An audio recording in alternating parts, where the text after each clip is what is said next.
Crois-tu au Jésus en chocolat?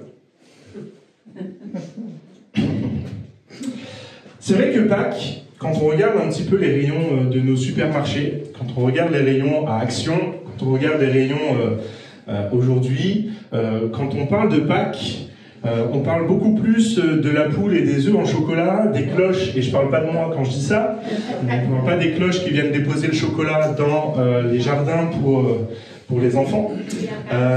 Comment ? Les lapins, voilà, on ne parle pas de... Alors, on en parle aussi, malheureusement, beaucoup trop, par rapport à la véritable signification de ce qu'est Pâques. Pâques, c'est un moment très important pour les chrétiens, c'est un moment qui est fondamental parce que c'est même un moment fondamental pour beaucoup de religions.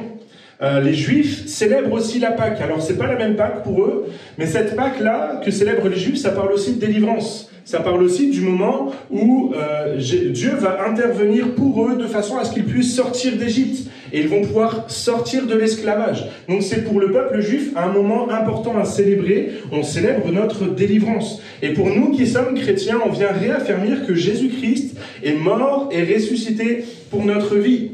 Et c'est ça qu'on veut célébrer aujourd'hui. Malheureusement, avec toute histoire, on pourrait être tenté de créer notre image de Jésus, de créer notre façon de voir Jésus. Et aujourd'hui, on arrive à cette société qui essaie de créer des images de Jésus qui nous arrangent, qui nous va bien. Presque un Jésus en chocolat, quoi. C'est le Jésus tout doux, qui fait du bien, voilà, qui fait pas trop de mal, qu'on peut consommer un petit peu de temps en temps. Et puis quand on en consomme un petit peu de temps en temps, ça va bien, quoi. Puis c'est toujours très agréable, Jésus. Dans une société moderne, où presque on a abandonné la notion de ce qu'est Jésus, le véritable Jésus, ben en fait, on s'adonne comme ça à une image de Jésus qui est un peu faussée. Et c'est pour ça que j'aimerais vous poser la question ce matin. Même si vous êtes chrétien, même si vous avez donné votre vie à Christ, peut-être que même si ça fait des années que vous avez pris votre baptême, j'aimerais vous poser la question. Est-ce que vous croyez en un Jésus en chocolat ?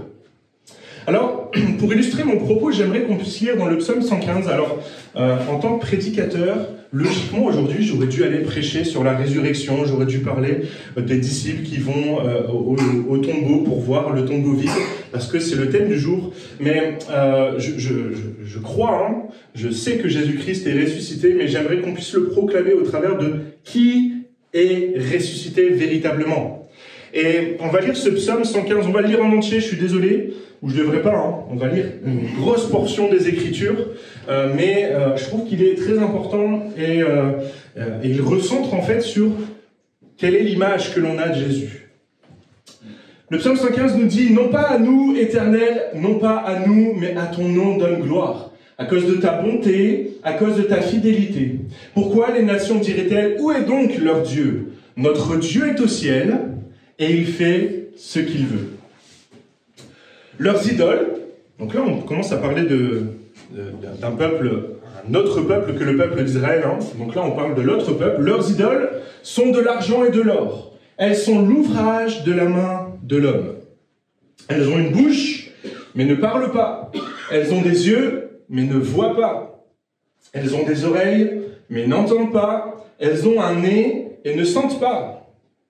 Elles ont des mains et ne touchent pas. Elles ont des pieds, mais elles ne marchent pas. Elles ne produisent aucun son dans leur gosier.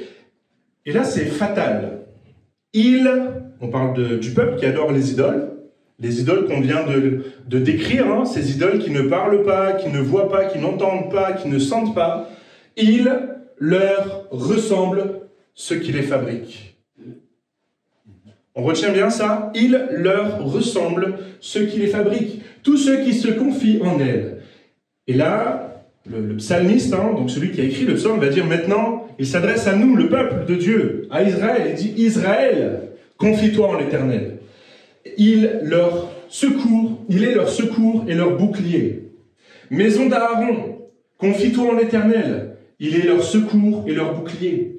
Vous qui craignez l'Éternel, confiez-vous en l'Éternel. Il est leur secours et leur bouclier. L'Éternel se souvient de nous, il bénira la maison d'Israël, il bénira la maison d'Aaron. Il bénira ceux qui craignent l'Éternel, les petits et les grands. L'Éternel vous multipliera ses faveurs. À vous et à vos enfants, soyez bénis par l'Éternel, qui a fait les cieux et la terre. Quand on parle du message de Jésus, la semaine sainte, elle commence par cet événement qui est important, c'est le dimanche des rameaux. Le dimanche des rameaux, il est toujours important parce qu'on accueille Jésus, mais on essaye d'accueillir un Jésus roi, c'est-à-dire le Jésus qui va venir régler les conflits en Israël, qui va venir régler les conflits à Jérusalem, qui va venir comme un roi, un peu à l'image de David, c'est-à-dire un roi conquérant qui va se battre, qui va terrasser les Romains qui avaient envahi Israël. Mais plus la semaine passe, plus on se rend compte que c'est pas de ça que Jésus est en train de parler. Jésus, ça l'intéresse pas d'être un roi politique. Lui, ce que Jésus veut, c'est le cœur. Ce qui intéresse Jésus, c'est pas ton opinion politique, c'est pas d'où tu viens, ce que tu es, ce que tu as fait, ou ce qu'il peut faire éventuellement dans ta vie. Non, ce qui intéresse Jésus, c'est le fond de ton cœur, ce qu'il y a dans ton cœur. Et quand Jésus est crucifié, il y a plein de personnages qui gravitent autour de Jésus à ce moment-là.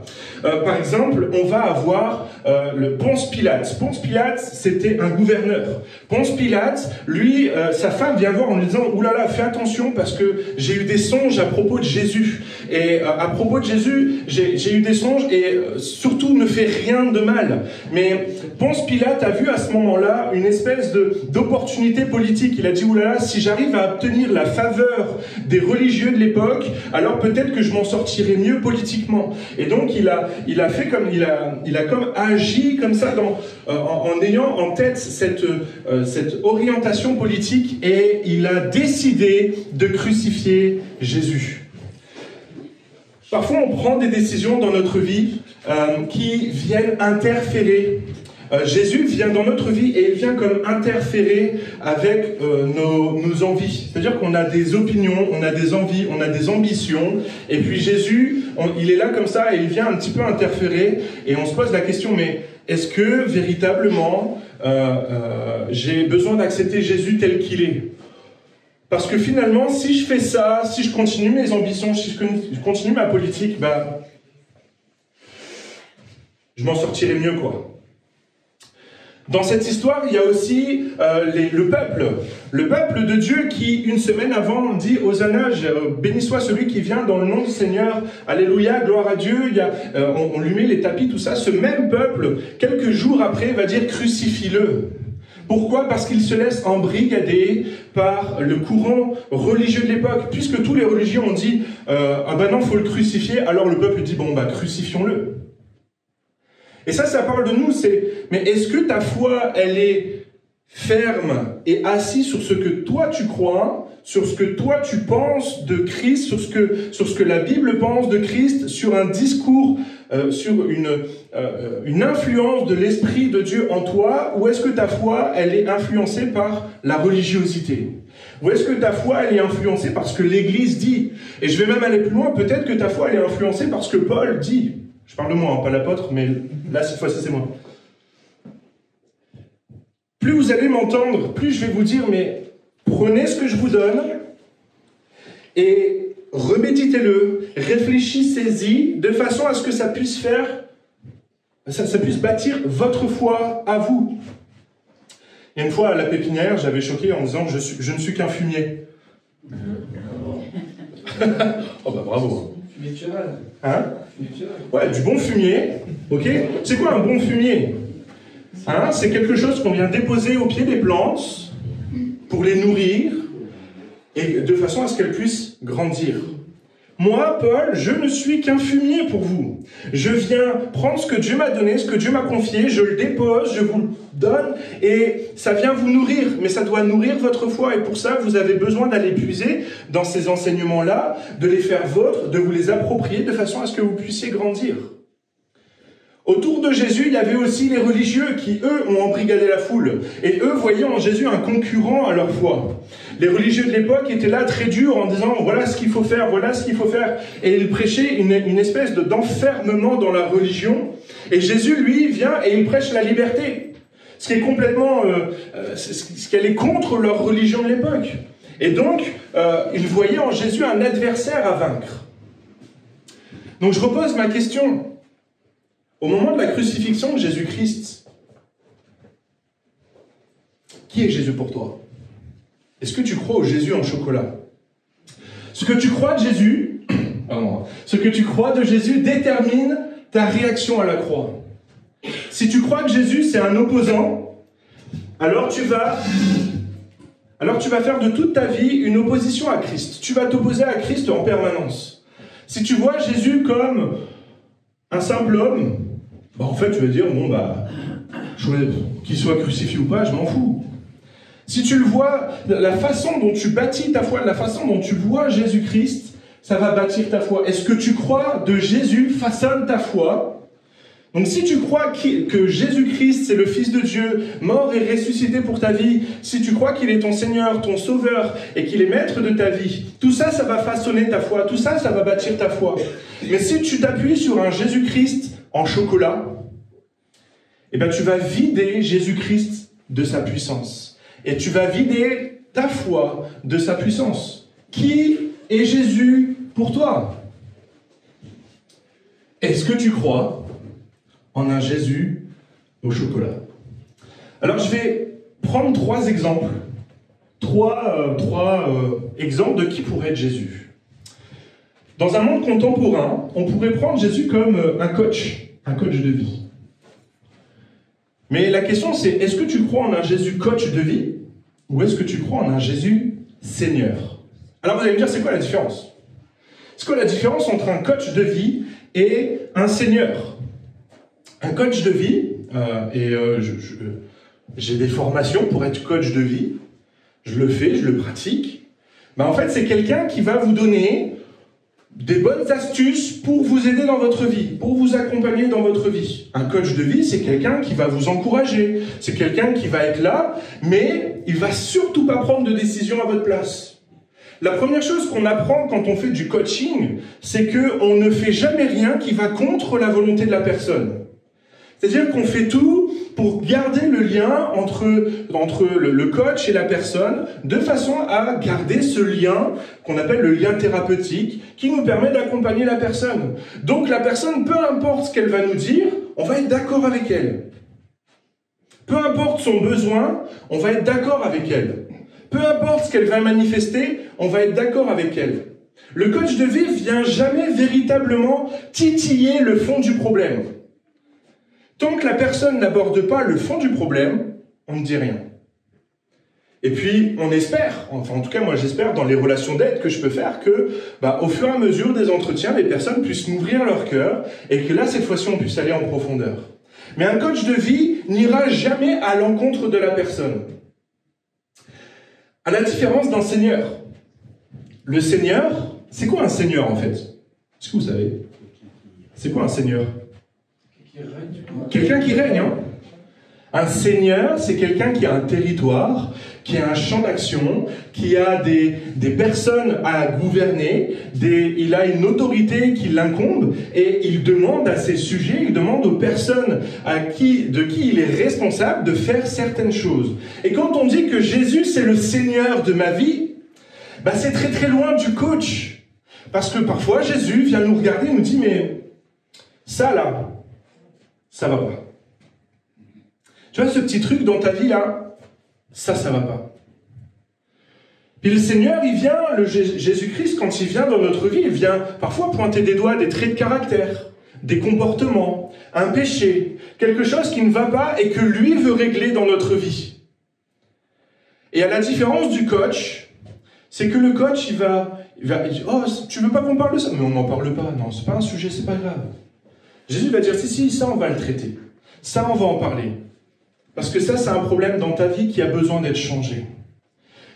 Peut-être que tu vois Jésus effectivement comme un coach. Ça fait maintenant peut-être des mois, des années que tu viens à l'église, que tu connais Jésus-Christ. Puis jusqu'à présent, t'aimais bien Jésus parce qu'il allait toujours dans ton sens. Et puis peut-être que tu as même employé des phrases comme « il n'y a que Dieu pour me juger ». Sous-entendu, vous pouvez dire tout ce que vous voulez, lui, Jésus, il m'aime. Jésus, il m'aime fort. Et c'est vrai, hein, Jésus t'aime fort. Mais il t'aime tellement qu'il ne peut pas te laisser dans l'état dans lequel tu es. Il t'aime tellement qu'il dit non, tu ne peux pas rester comme ça. Il t'aime tellement qu'il a envie que tu changes parce que la version de toi que tu es aujourd'hui a besoin d'être changée. Donc je repose la question. Est-ce que Jésus c'est ton coach ou ton Seigneur? On va lire ce verset. Pourquoi m'appelez-vous Seigneur, Seigneur, et ne faites-vous pas ce que je vous dis? C'est Jésus qui parle, je le relis. Pourquoi m'appelez-vous Seigneur, Seigneur, et ne faites-vous pas ce que je vous dis? C'est bien beau de dire Seigneur, je t'aime, Seigneur, je te donne ma vie, tu es mon Seigneur, tu es mon maître. Mais est-ce que vous faites de Jésus votre coach ou est-ce que vous faites de Jésus votre Seigneur? Qui est le dernier mot dans ta vie? Qui est-ce que tu vas consulter? Est-ce que tu vas consulter le Seigneur où son avis est déterminant dans ta vie et tu veux lui obéir? Ou est-ce que tu vas voir Jésus le coach qui va te donner des conseils, des recommandations? Puis après tu les suis pas, bon, il t'aimera toujours, hein, après tout. Ce qui est vrai, hein, fondamentalement, Jésus continuera à t'aimer, mais toi, tu ne changeras pas. Tu ne changeras pas et tu continueras d'être cette personne que tu es. Et malheureusement, cette personne que tu es, c'est pour ça que Jésus-Christ est venu. Hein. C'est parce que cette personne que tu es, elle te conduit à la mort. Quand on se convertit, qu'on donne notre vie à Christ, quand on se repent, c'est parce qu'on a conscience que notre vie ne plaît pas à Dieu, que notre vie nous mène à la mort, et qu'on reconnaît qu'on a besoin de Dieu. Ça va? Je suis dur ce matin. Mais pourtant, c'est la réalité des choses. Jésus, c'est pas juste un coach de vie. Jésus veut être le Seigneur. C'est-à-dire qu'il veut prendre des décisions pour toi parce qu'il connaît les décisions qu'il doit prendre. Il sait comment piloter ta vie. Il sait comment gouverner ta vie. Peut-être que tu as peur dans ta vie, justement, de t'abandonner à Dieu, que pour l'instant, la position de Jésus coach te va très bien. Mais en fait, quand tu prends Jésus coach, tu as la sensation qu'il n'y a pas grand-chose qui change dans ta vie. J'aimerais t'encourager et te dire, quand tu fais de Jésus-Christ ton Seigneur, non seulement il vient changer, transformer ta vie, mais en plus il la conduit de façon à te conduire dans une vie d'une meilleure qualité. Donc j'aimerais vraiment t'encourager, peut-être toi qui penses que non, mais je vais juste prendre les recommandations que je veux bien de Jésus et je vais rejeter toutes celles qui ne m'intéressent pas. J'aimerais te dire que si tu prends que la moitié, tu ne pourras jamais être épanoui dans ta vie. Jésus il veut piloter toute ta vie parce qu'il sait ce dont tu as besoin. Il connaît les projets qu'il a formés pour toi et il sait comment piloter ta vie. Ça va? Deuxième chose.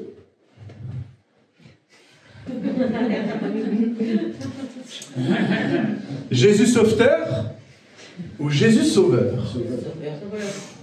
Ah, c'est quoi la différence alors? Le maillot de bain. Emeline, elle me disait ce matin quand même, les maillots de bain sont très échancrés. Hein. En Normandie, ça passe pas, ça. Hein. C'est quoi la différence entre un sauveteur et un sauveur? Un sauveteur, c'est une fois, il sauve. Ouh là là, pas tous à la fois. Avec un sauveur, on est sauvé. Ouais. Un sauveteur, il va venir nous sauver. Ça me fait penser au sketch des Inconnus. Un bon chasseur, il tire, mais c'est un bon chasseur. Un mauvais chasseur, il tire, mais lui, c'est un mauvais chasseur. Donc un sauveteur, c'est quelqu'un qui vient sauver, mais c'est juste un sauveteur. Un sauveur, c'est quelqu'un qui vient sauver, mais lui, c'est un sauveur. Aïe, aïe, aïe, aïe, aïe. Un sauveteur, il a physiquement. Physiquement, ouais. Et l'autre, tu es en physique, tu es comme Jésus, tu es physique. D'un côté c'est ponctuel, de l'autre côté c'est pas. Le sauveur, il est avec un tous sauveur. Ouais, voilà, on a une bonne réponse au fond. Mais c'est ma femme, c'est normal. C'est Pasteur Emeline, elle connaît. Quand vous avez besoin d'être sauvé à la plage parce que vous êtes en train de vous noyer, d'accord? Vous faites appel aux sauveteurs de la mer qui viennent en courant au ralenti sur la plage pour venir vous récupérer, vous faire du bouche à bouche. Et une fois que ça s'est passé, ils vous laissent tranquille et vous faites bien ce que vous voulez. Et quand bien même vous décideriez de retourner vous baigner et de refaire la même chose, ils ne pourraient pas vous en empêcher.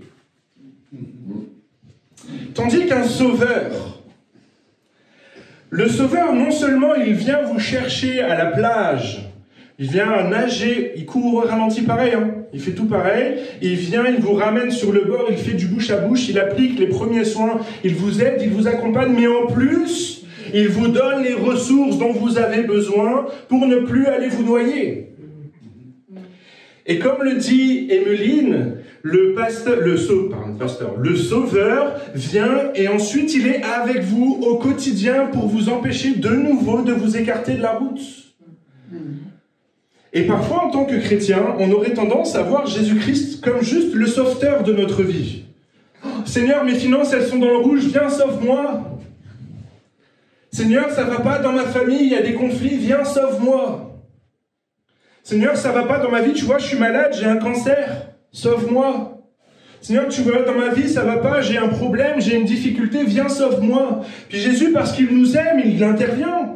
Et il fait un miracle dans ta vie. Il opère quelque chose dans ta vie. Puis une fois qu'il t'a sauvé, qu'il t'a libéré de ta maladie, qu'il a réglé les problèmes de finances, peut-être qu'il a réglé les choses, il a fait un miracle dans ta vie. Mais ensuite, Jésus-Christ, il revient au second plan, un peu lointain comme ça. Et puis tu recontinues, tu revis ta vie comme tu la vivais avant. Et le problème de ce comportement-là, c'est qu'on y retourne. C'est qu'on y revient. Pourquoi? Parce qu'on n'a pas changé fondamentalement. On est toujours la même personne. Quand Jésus vient faire un miracle dans notre vie pour nous guérir, pour nous délivrer, pour nous affranchir, pour faire quelque chose, il intervient, fondamentalement, il ne nous a toujours pas changé. Et donc, on a tendance à revenir à notre péché. Non? Tout à fait. La différence avec Jésus, c'est pas juste, il veut pas juste être le sauveteur de ta vie. Il veut pas juste te délivrer de tes problèmes, de tes difficultés. Il veut pas juste guérir ta maladie. Il veut pas juste régler les problèmes de conflit que tu as dans ta famille. Il veut pas juste s'occuper de tes affaires et puis une fois que tout est réglé, partir. Non, il veut aussi aller traiter ce qui a causé les problèmes. J'aime bien prendre cet exemple, mais en médecine, quand on fait le diagnostic différentiel, d'accord, on a tout un lot de symptômes.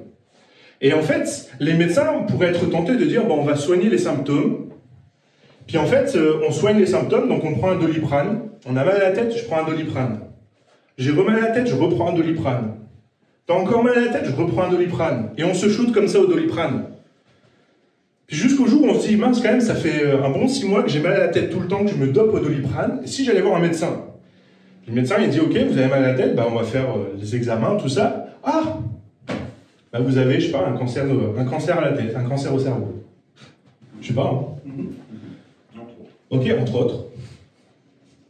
Maman, elle rigole parce que, en fait, on a une adage, on dit, on peut mourir d'un cuticule au doigt. C'est ça, hein? Non, d'un panari au doigt, on peut en mourir.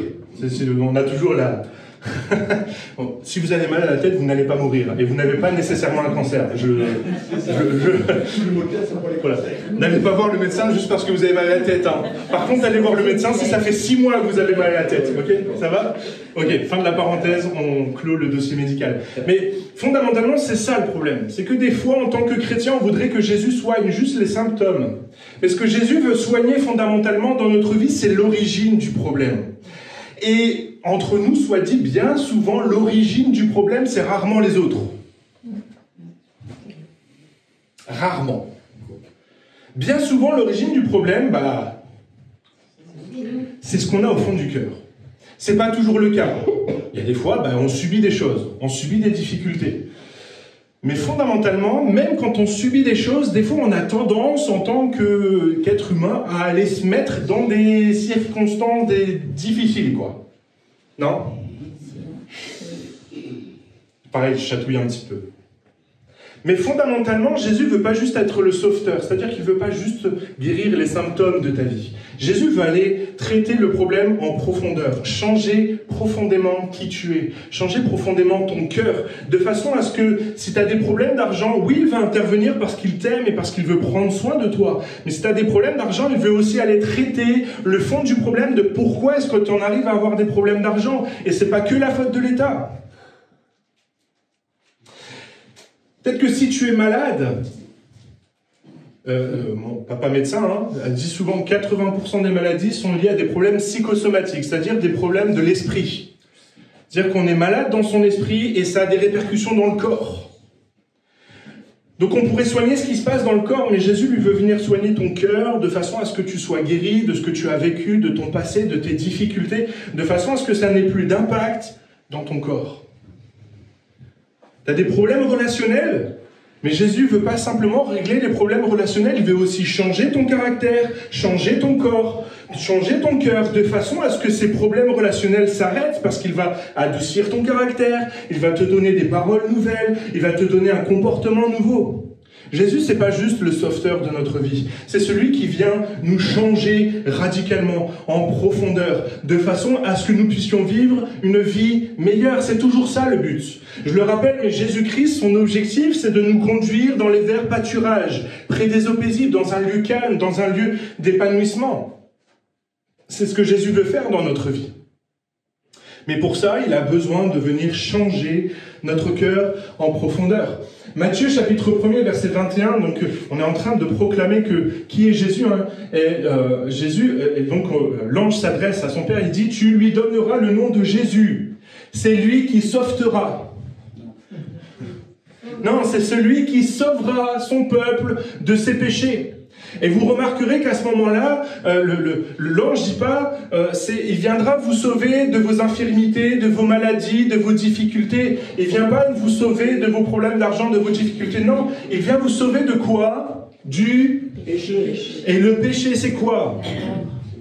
La mort. C'est la racine de tous les maux, comme dit l'Église catholique. Mais fondamentalement, c'est ça, le péché, c'est ce qui vient corrompre ce que l'on est, qui on est, qui vient le dénaturer et qui nous pousse à faire le mal, ou qui nous empêche de faire le bien, et donc qui nous mène vers une vie fondamentalement mauvaise. Jésus est venu nous sauver du péché.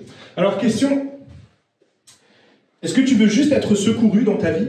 Est-ce que tu as juste envie d'être guéri? Est-ce que tu as juste envie de régler tes problèmes d'argent, tes problèmes familiaux, tes problèmes dans ta vie? Ou est-ce que tu veux être sauvé? On continue? Jésus mascotte? Ou Jésus Messie?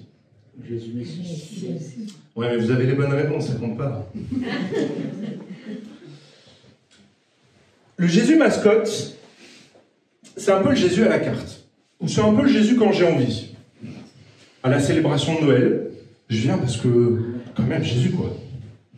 À Pâques, éventuellement, je viens, je fais baptiser mes enfants, et puis quand je vais mourir, je veux une cérémonie religieuse, parce que bon, faudrait pas offenser le bon Dieu. Et en fait, on finit par faire un Jésus un peu mascotte. C'est-à-dire un Jésus qui est là, dans notre vie, qui est accroché au mur, sur son petit crucifix au-dessus de la porte pour éviter qu'il y ait du mal sur notre maison. Pour une version un peu plus chrétienne, j'ai ma Bible posée sur l'étagère. Pleine de poussière, hein, bien sûr. Et puis, Jésus, c'est un peu à la carte quand j'ai envie. Ou alors, est-ce que Jésus, c'est véritablement le Messie dans ma vie? Et ça veut dire quoi, le Messie?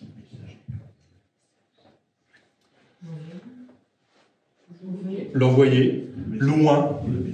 Pas celui qui est loin, hein, le L-O-L'-O-I-N-T. Porteur du message. Ouais, c'est celui qui vient nous communiquer le message qui vient de Dieu. Le Messie, c'est celui qui vient nous révéler Dieu. Le problème d'une mascotte, c'est qu'elle fait plein de mouvements, elle vient nous encourager de temps en temps, et puis elle ne parle pas, hein, surtout. Il ne faudrait surtout pas que Jésus me parle. C'est pas possible ça? Mais parfois on est comme ça dans notre vie. Alors, je sais que vous êtes des bons chrétiens. Alors, je vais faire quelque chose, c'est que je ne vais pas m'adresser à vous, je vais m'adresser aux chrétiens qui sont ailleurs. Ça vous va? Comme ça, je ne m'adresse pas à vous. Surtout, je ne m'adresse pas à vous. Mais je suis convaincu que, oui, vous voulez bien que Jésus soit le Messie dans certains domaines de votre vie, mais vous préfériez un Jésus mascotte dans d'autres domaines. Moi, je veux bien que Jésus soit le Messie dans mes finances, parce qu'au moins, je sais que ça ira bien, mais dans mon caractère, soit juste une mascotte. Pourquoi? Parce que la mascotte, elle parle pas. Elle fait juste « coucou, tout va bien ».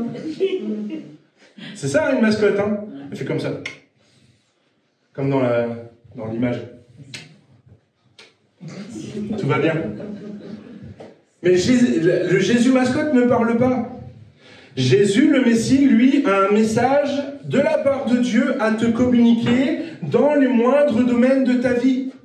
Il a un message de la part de Dieu à te communiquer dans ton caractère, dans tes finances, dans ta famille, dans tes relations, dans tes projets, dans ton travail. Il a des choses à te communiquer dans chaque domaine de ta vie. Mais si tu fais de Jésus mascotte dans certains domaines où tu veux surtout pas que Jésus rentre, eh ben, il ne pourra rien se passer. Et il y a des domaines dans notre vie, des choses que l'on tient cachées, que l'on tient éloignées, où on veut surtout pas que Jésus rentre. Et on fait de Jésus mascotte. Je vais vous donner une illustration pour ça. Imaginez que j'habite une super grande maison, avec 2 étages, plein de chambres, plein de ménage à faire. Hein. Je dis toujours, une grande maison, c'est plein de ménage. Hein. Mais concrètement, j'ai une grande maison avec plein de chambres et tout ça. Et puis, je rencontre Jésus-Christ. Puis je suis content, je rencontre Jésus-Christ. Puis je dis, ah Jésus, viens habiter dans ma vie. Viens habiter dans ma maison. Donc Jésus rentre. C'est un gentleman, Jésus, il s'impose pas. Hein. Il rentre dans ma maison, puis je dis à Jésus, Jésus, tiens, regarde, j'ai une chambre au fond du couloir du 2e étage. Vas-y, installe-toi là.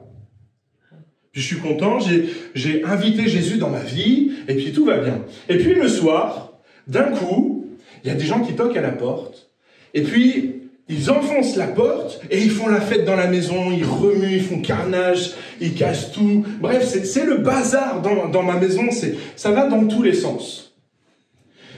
Le truc passe, puis je vais toquer à la porte de Jésus, dans la chambre, hein, puis je dis, Jésus, tu te rends pas compte ? Toute la nuit, ils ont fait n'importe quoi dans ma vie, dans ma maison, et puis toi, t'étais là, t'as rien fait. Puis Jésus lui dit, moi, tu m'as juste invité dans cette chambre-là, hein, Bon, je pouvais rien faire, quoi. Alors, du coup, je prends une décision. Je dis, bon, ok, Jésus, je te laisse tout le 2e étage. Tout l'étage, c'est pour toi. Tout l'étage, hein. Je te confie un peu plus, t'as vu, Jésus, hein. Je suis bon chrétien, je te donne tout, Seigneur. Ok ? Et puis, arrive le soir, toque à la porte, puis les gens rentrent, ils cassent tout, mais que au 1er étage, hein. Enfin, que au rez-de-chaussée. Hein. Ils cassent tout, ils font la fête, n'importe quoi, ma maison elle est sans dessus-dessous, mais ils montent pas au 1er, mais par contre ils cassent tout au rez-de-chaussée. Le lendemain matin, je vais voir Jésus, je fais Jésus, les gens ils sont rentrés, et ils ont fait n'importe quoi au rez-de-chaussée, et puis toi t'étais là-haut, t'as rien fait. Puis Jésus dit, je suis pas chez moi en fait. C'est pas ma maison, moi tu m'as laissé le 1er étage, c'est très bien, au 1er étage il s'est rien passé, j'ai rien vu, mais du coup j'ai rien fait. Puis du coup là je réfléchis, et je dis mais c'est vrai que la première nuit dans la chambre il n'y a rien eu, hein. Dans la chambre de Jésus il n'y a rien eu. C'est vrai que la 2e nuit, au 1er étage de ma maison, il s'est rien passé. Dans tous les endroits que j'ai essayé de moi contrôler, par contre quel carnage. Donc je réfléchis et je dis, ok Jésus, on va faire quelque chose. Je te laisse toute ma maison. Jésus dit ok, il prend toute la maison. Et puis, 3e nuit, il tape à la porte, et là les gens rentrent. Alors, ils en font peut-être un peu moins, c'est un peu plus difficile, hein, mais il y a quand même des gens qui rentrent, qui cassent et des choses comme ça. Puis là, je comprends pas. Je me réveille le lendemain matin, il y a encore des choses de cassées, alors c'est un peu mieux, hein, mais il y a encore des choses de cassées. Puis je dis à Jésus, mais Jésus, je t'ai donné toute ma maison, là. Puis Jésus dit, oui, tu m'as donné toute ta maison, mais c'est encore toi qui as les clés de la porte d'entrée. La réalité des choses, c'est que Jésus-Christ veut non seulement habiter dans notre vie, mais il veut être aussi le propriétaire de notre vie. Il veut qu'on lui remette les clés de notre vie de façon à ce qu'il puisse nous protéger complètement. Il ne veut pas juste être une mascotte, quelqu'un qui habite dans une des chambres de notre vie, qui habite peut-être... Et puis en fait, c'est une géométrie variable. Hein. Peut-être que toi, ça te parle juste la chambre, c'est peut-être que tu es concerné par juste cette chambre. Peut-être que toi, tu es concerné juste par le 1er étage. Ou toi, tu es arrivé à un stade de ta vie où Dieu a commencé à prendre beaucoup de place, mais tu veux encore tenir des choses. Il y a encore des choses que tu veux piloter toi-même, notamment qui est-ce qui rentre dans ta vie. Quelles sont les portes que tu as laissées ouvertes dans ta vie? Ça, tu veux encore les maîtriser. Mais Jésus, ce qu'il est en train de te dire, c'est qu'il ne veut pas juste être un poster dans ta chambre. Il ne veut pas juste être une mascotte dans ta vie. Non. Il veut être le Messie, celui qui est envoyé par Dieu pour devenir le propriétaire de ta vie. Aux candidats au baptême, je rappelais que la notion de rachat, être racheté, ça veut dire quoi? Ça veut dire que Dieu est venu racheter, donc on appartenait à Dieu, c'est Dieu qui nous a créés, ok? Puis on s'est livré au péché, donc on est devenu esclave du péché, et puis Jésus-Christ a offert sa vie de façon à ce que nous puissions être rachetés. Ce qui veut dire qu'on n'est plus la propriété du péché, mais on devient la propriété de Dieu. Dieu veut être le propriétaire de ta vie. Et j'ai une bonne nouvelle pour toi, c'est que quand Dieu est le propriétaire de notre vie, c'est un bon propriétaire. Et il nous donne la liberté. Dieu est un propriétaire qui nous offre la liberté. Mais pour ça, il ne veut pas juste être une mascotte dans ta vie, il veut être le Messie, celui envoyé par Dieu qui prend toute la place. Ce Jésus que vous avez crucifié, Dieu l'a fait Seigneur et Christ. Et Christ, ça veut dire Messie, loin. Alors, question, ton Jésus, est-ce que c'est juste un symbole dans ta vie? Est-ce que juste une croix peut-être au-dessus de ton entrée? Est-ce que c'est juste une Bible posée sur l'étagère? Est-ce que Jésus, tu lui as confié une partie de ta vie, mais pas tout? Est-ce que tu lui as confié une bonne partie, mais tu as encore le contrôle sur d'autres choses? Ou est-ce que tu veux faire de Jésus le propriétaire de ta vie? Alors, je voudrais qu'on puisse terminer en se rappelant des 3 points. On va prendre du temps dans la louange, on va prendre du temps dans l'adoration. On va célébrer la Pâque, on va célébrer Jésus-Christ mort et ressuscité pour notre vie. Mais j'aimerais que tu puisses te poser tes questions, pas juste me répondre pour me faire plaisir à moi. D'accord? J'ai bien compris que vous aviez tous les très bonnes réponses.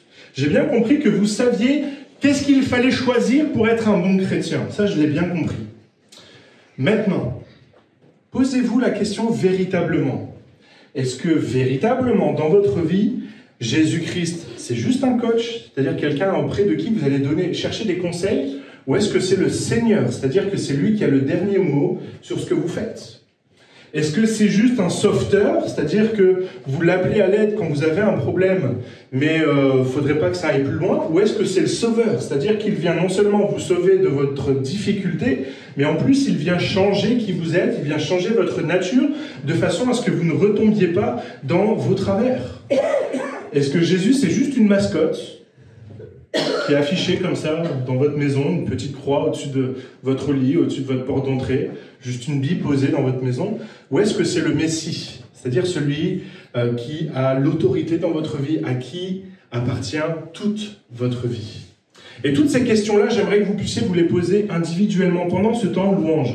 On va chanter des chants d'adoration, des chants de louange, où j'aimerais que ça soit une introspection dans votre vie. Et que vous puissiez faire peut-être une prière à Dieu en disant « Ok Seigneur, c'est quoi les domaines dans ma vie où tu n'es encore qu'une mascotte? C'est quoi les domaines dans ma vie où tu n'as pas encore le contrôle de ce qui s'y passe? C'est quoi les domaines dans ma vie que j'ai besoin encore de t'abandonner? Parce que je veux encore garder la maîtrise, je veux encore garder le contrôle. » Et j'aimerais que pendant ce temps de louange, ce temps d'adoration, vous puissiez chanter de tout votre cœur, que justement vous donnez toute votre vie à Christ. Et quand je dis tout, c'est que vous lui donnez les clés, les portes d'entrée de votre maison. Vous lui donnez votre vie tout entière de façon à ce qu'il en soit le Messie, qu'il en soit le propriétaire plein et parfait. Je propose qu'on puisse courber nos fronts, on va prier ensemble.